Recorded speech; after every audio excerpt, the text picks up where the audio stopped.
3 citoyens et un banquier échouent sur une île déserte au beau milieu de l'océan. Ils s'organisent et décident de créer leur propre monnaie, qu'ils appellent euro. Le banquier fonde l'unique banque commerciale privée de l'île.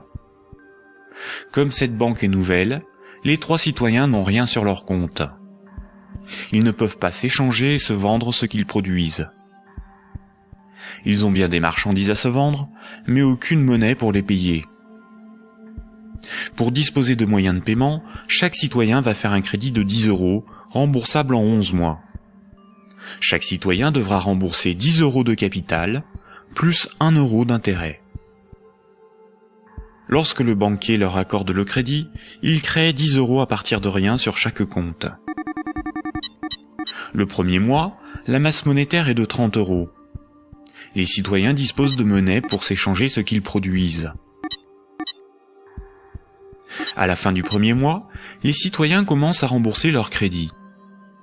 Le banquier prélève 1 € d'intérêt, qu'il utilise pour acheter des marchandises aux citoyens.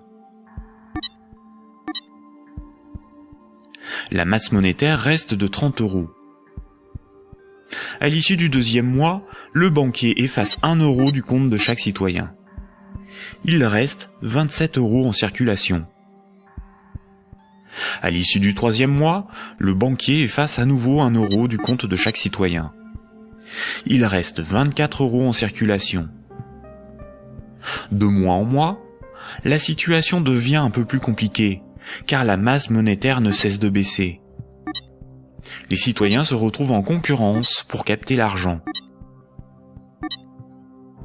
À l'issue du 11e mois, après une farouche concurrence entre les 3 citoyens pour capter la monnaie restante, leurs comptes sont vides, car tout le monde a remboursé exactement ce qu'il avait emprunté à la banque. Plus rien ne peut être ni acheté ni vendu. C'est la crise économique. Le banquier réunit les citoyens et leur dit : « Pour résoudre cette situation, c'est très simple. Vous n'avez qu'à m'emprunter à nouveau de l'argent. » Les citoyens acceptent. Ils font tous à nouveau un crédit de 10 €. À la fin du premier mois, le banquier prélève 1 € d'intérêt, qu'il garde pour lui car il a tout ce qu'il lui faut. Au fil des mois, le banquier supprime les euros correspondant au remboursement des crédits. Comme les intérêts n'ont pas été dépensés par le banquier, c'est au bout du 10e mois seulement que les comptes des 3 citoyens sont vides.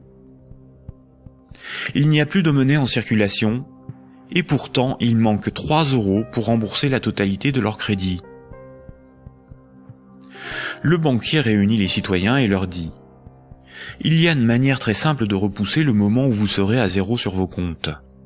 Vous n'avez qu'à m'emprunter régulièrement de l'argent, bien avant que la masse monétaire ne baisse trop et que l'économie ne s'arrête. Et pour compenser les intérêts que je ne dépense pas, il vous suffit de m'emprunter à chaque fois quelques euros de plus. » Les citoyens acceptent. Désormais, ils sont en permanence endettés, sinon la monnaie disparaît et l'économie s'arrête. Ils appellent cela la croissance. Mais comme ils sont endettés, ils se mettent à produire toujours plus pour rembourser le banquier, bien au-delà de leurs besoins réels. Ils ne produisent pas pour avoir de quoi se vêtir, se nourrir ou se loger. Ils produisent pour avoir l'argent nécessaire pour rembourser leur crédit. L'argent est devenu le moteur de leur vie, et non ce dont ils ont besoin pour vivre. Ce système permet au banquier de ne rien produire. Il passe son temps à gérer ses comptes, à créer de la monnaie puis à la détruire. Avec la monnaie qu'il fabrique, il achète ce dont il a besoin aux citoyens. Rapidement, les ressources naturelles de l'île viennent à manquer. Il n'y a plus de bois, plus de gibier, plus d'eau, plus de terre pour produire toujours plus. La croissance a épuisé les ressources naturelles et détruit l'environnement. Cette petite histoire met en valeur de réalités tout à fait surprenantes. D'une part, les sommes dues aux banques sont globalement supérieures aux sommes disponibles pour les rembourser. D'autre part, si tout le monde remboursait ses dettes, il n'y aurait quasiment plus de monnaie en circulation dans le monde. Tous les comptes seraient vides, tous les billets et pièces de monnaie disparaîtraient.